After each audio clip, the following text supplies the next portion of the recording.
and it's Anfield, Liverpool, Merseyside, England. A Merseyside derby between Jurgen Klopp's Liverpool and Sean Dyche's Everton. Liverpool's minus 200. The Toffees 5-1 on the road.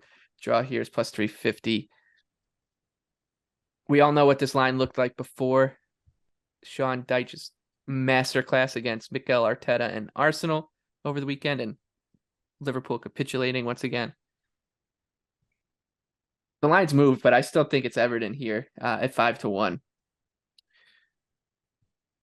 What we saw out of Everton, like whether that level of performance is repeatable is one thing, but the foundation of it is, I think, right? Like this is going to be a much more organized team, a team that is going to know when to kind of what risks they can take, how to play in transition, and also a more cohesive attacking plan that all showed up. And this Liverpool defense, BJ, is a mess. 13th overall in the Premier League in non-penalty expected goals conceded per 90 this season, 14th in big chances. And a big one here, the second worst team in terms of preventing scoring chances or expected goals off of set pieces.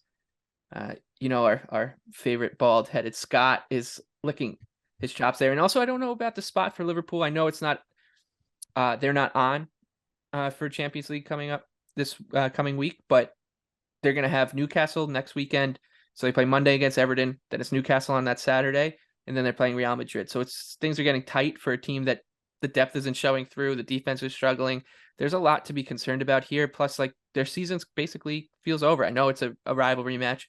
You throw the records out the window for stuff like this, but I mean, you can't look away here. It feels, I know you're buying high after just one game, but it just feels right.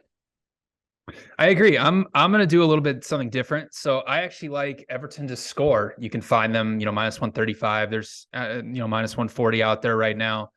Let's first the Everton defense. Michael, I'm going to give you credit. I'm going to give Everton credit. I'm going to give Sean Dyche credit. They deserve to beat Arsenal. They were the better team. They stifled Arsenal's build-up play. I mean, Dyche went with a 4-5-1, which is a little different than what he typically likes to do because of what Arsenal is able to do when they build up play, when they invert Zinchenko alongside Partey, and then they push Xhaka up alongside Odegaard. So they basically create this square in the middle of the pitch, and that's how they've been able to find a lot of space in between the lines. Everton just completely took that away, and they closed off those lines, only allowed Arsenal to create 0.9 expected goals. Even though the Gunners did have 22 box entries, that just shows how good it's just like a typical like Burnley, Sean Dyche type performance, just blocking shots and not allowing teams to get those high quality shots, even if they are in the box. But the flip side of that is Liverpool's defense.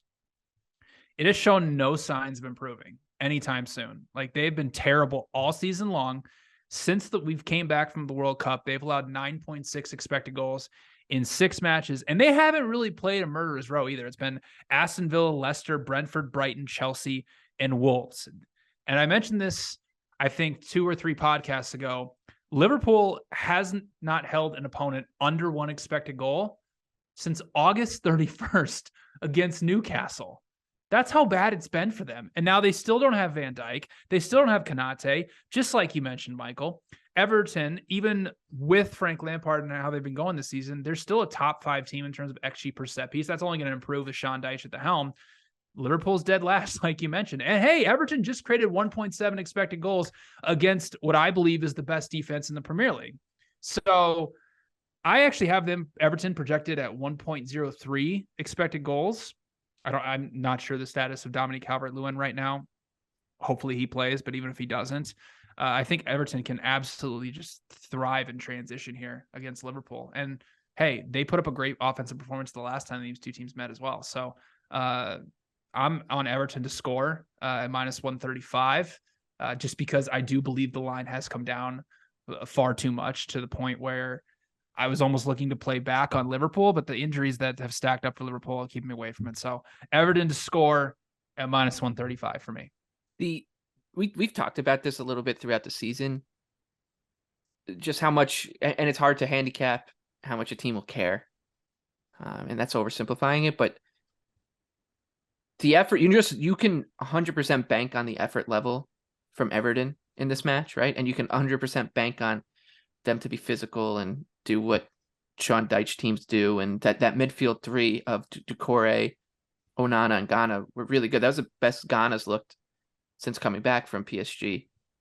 They're not going to give an inch too. Like this is just the type of match where it just wouldn't be a surprise to see Liverpool kind of just not want any of it, considering the stakes are just not that high outside of, once again, it being a rivalry, and what's to come for them. And plus, like you said, the injuries are piling up. It's still a tough spot. And look, I know this number's come down, but you're still getting 5-1 on a three-way line, where I think that, first of all, we might see some buyback on Liverpool as well. So you might want to just wait on this one.